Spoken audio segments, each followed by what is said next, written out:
နေ့စဉ်လိုအပ်နေတဲ့ပစ္စည်းတွေကိုစုံစုံလင်လင်နဲ့တနေရာထဲမှာစိတ်တိုင်းကျရွေးချယ်ဝယ်ယူနိုင်ဖို့အတွက်စမ်းရနာမီနီမတ်ရှိပါတယ်။လိပ်စာလေးကတော့54လမ်းနဲ့115ဒီလမ်းတောင်မန္တလေးမြို့ပဲဖြစ်ပါတယ်။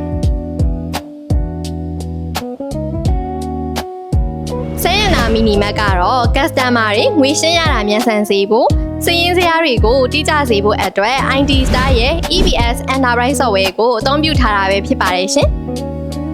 ဒါကြောင့်ပစ္စည်းမျိုးမီမှားယွင်းမှာကိုစိတ်ပူစရာမလိုပဲစက္ကန့်ပိုင်းအတွင်းငွေရှင်းပေါင်ချထုတ်ပေးနိုင်ပြီးတော့တိကျတဲ့အစည်းနှုန်းနဲ့စနစ်တကျဝန်ဆောင်မှုပေးနေရပဲဖြစ်ပါတယ်။စမ်းရနာမီနီမတ်လိုမျိုး EBS Enterprise Software ကိုအသုံးပြုချင်နေဆိုရင်တော့ IT Star ရဲ့ဒီဖုန်းနံပါတ်တွေကိုဆက်သွယ်လိုက်ပါ။